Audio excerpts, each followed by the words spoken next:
Ça serait quand même intéressant que je leur explique d'où ça vient tout ça. Grâce à la communication non verbale, on va pouvoir répondre ensemble à cette fameuse question. Non, pourquoi je dis fameuse? Dyslexie de... Grâce à la communication non verbale, nous allons pouvoir répondre, toi et moi, à cette question concernant les larmes. À savoir, comment pouvoir déterminer si oui ou non nous sommes responsables du malheur ou de la tristesse qui est en train d'arriver. La chose la plus importante à connaître en communication non verbale pour pouvoir analyser les larmes, ça va être le fait de pouvoir séparer le corps en deux parties, la partie gauche et la partie droite du corps. Sur la partie gauche du corps, cela va venir déterminer tout ce qui est lié à nous, à notre histoire personnelle. Et là, par exemple, histoire personnelle, c'est logique.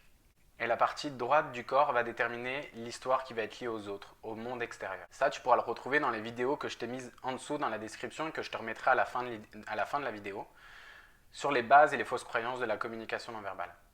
Une fois qu'on aura appris ça, qu'on aura déterminé justement que le corps est divisible en deux parties, nous allons pouvoir analyser les larmes de la manière suivante.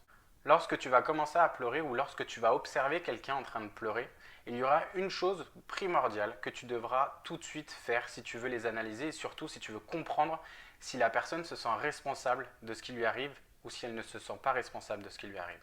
Pour te le dire concrètement, je vais te parler d'un exemple, ça sera beaucoup plus facile pour toi d'analyser cette chose-là.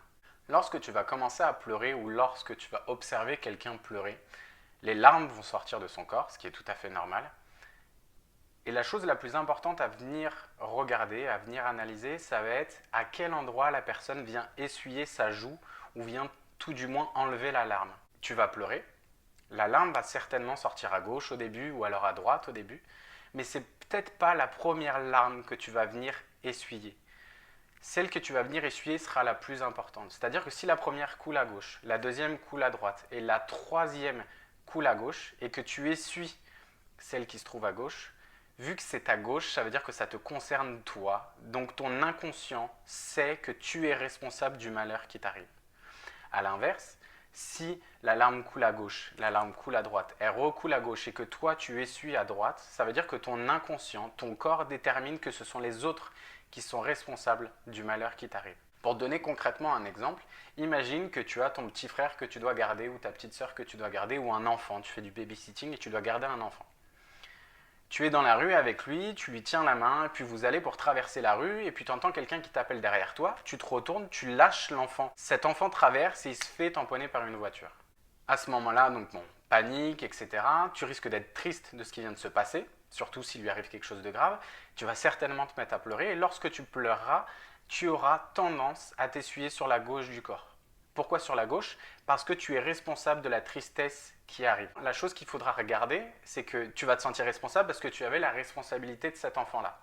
Et que ton attention a été détournée du fait qu'on t'ait appelé.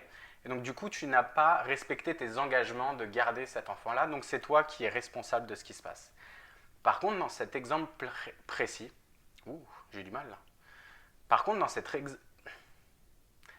cet exemple précis, j'ai réussi. Par contre, dans cet exemple précis, tu risques de t'essuyer avec la main droite et non pas avec la main gauche. Pourquoi ça? Comme je vous l'ai expliqué dans les anciennes vidéos de communication non verbale, avec le logo vert sur la miniature, la main droite et la main gauche ont aussi une signification particulière. La main gauche va te représenter toi et la main droite va représenter les autres. Et si tu viens faire un croisement, quand tu viens t'essuyer une larme, c'est-à-dire que la main droite va venir sur le côté gauche du corps, c'est-à-dire que des éléments extérieurs sont responsables de ta tristesse. Et là, dans l'exemple de l'enfant que tu laisses traverser parce que toi tu te retournes et quelqu'un t'a appelé, mais c'est un élément extérieur, c'est-à-dire une personne qui t'appelle, qui a généré la tristesse que tu as parce que l'enfant s'est fait écraser. Donc ce qui est super intéressant à analyser, c'est l'endroit où tu viens essuyer la larme et surtout quelle main vient essuyer cette larme-là. Dans la croyance de certaines personnes, on fait quasiment jamais de croisement ou alors on vient toujours essuyer la première larme. Dans toutes les vidéos que j'ai pu analyser ou même dans toutes les personnes que j'ai pu accompagner, que ce soit en hypnose ou que ce soit dans l'accompagnement, j'ai vu énormément de personnes ne jamais essuyer la première larme qui coule. Il y a même eu dans certains cas des personnes qui essuyaient une joue sur laquelle il n'y avait pas encore de larmes. Le corps a toujours de l'avance par rapport au conscient. C'est-à-dire que si votre main vient essayer une joue qui n'est pas encore humide parce qu'il n'y a pas encore de larmes, c'est que ça a une signification. Et c'est cette signification qu'on va venir analyser dans la communication non verbale. Maintenant, le fait de savoir analyser ça va vous permettre déjà de vous comprendre mieux lorsque vous êtes triste ou lorsque vous êtes malheureux, parce que vous allez tout de suite pouvoir déterminer si votre inconscient, donc c'est la partie qui sait tout de vous, imagine que vous êtes responsable de ce qui se passe pour vous ou si vous ne l'êtes pas. Si vous n'êtes pas responsable, ça veut dire que ceci agit par rapport à un fait extérieur que vous ne pouvez normalement peut-être pas contrôler. Par contre, s'il détermine que vous êtes responsable de la tristesse qui vous arrive, ça veut dire que vous allez avoir le pouvoir de changer les choses, tout simplement. Quand c'est quelqu'un qui est responsable de ce qui se passe, on est un petit peu comme un spectateur. On peut toujours avoir le choix de quitter cette personne-là ou après, en fonction de ce qui se passe, d'agir dans cette conséquence-là. Par contre, lorsque l'on est directement impacté et qu'on est directement responsable de ce qui se passe, nous avons l'obligation de changer pour ne plus être triste. Il faut garder à l'esprit qu'une erreur que vous faites de manière répétée, c'est une prise de décision que vous avez faite. Donc le fait de pouvoir analyser les larmes sur la communication non verbale va pouvoir déterminer pour vous si oui ou non vous êtes responsable du malheur qui vous arrive. Si vous êtes responsable du malheur qui vous arrive et que vous ne souhaitez pas changer, cela détermine juste que c'est une prise de décision que vous avez faite. Je sais que ça peut être difficile de changer, mais à partir du moment où vous prenez conscience que vous avez le pouvoir de changer les choses, de ne plus accepter ce qui est en train de se passer, ça commence déjà à agir et vous allez pouvoir aller vers le changement.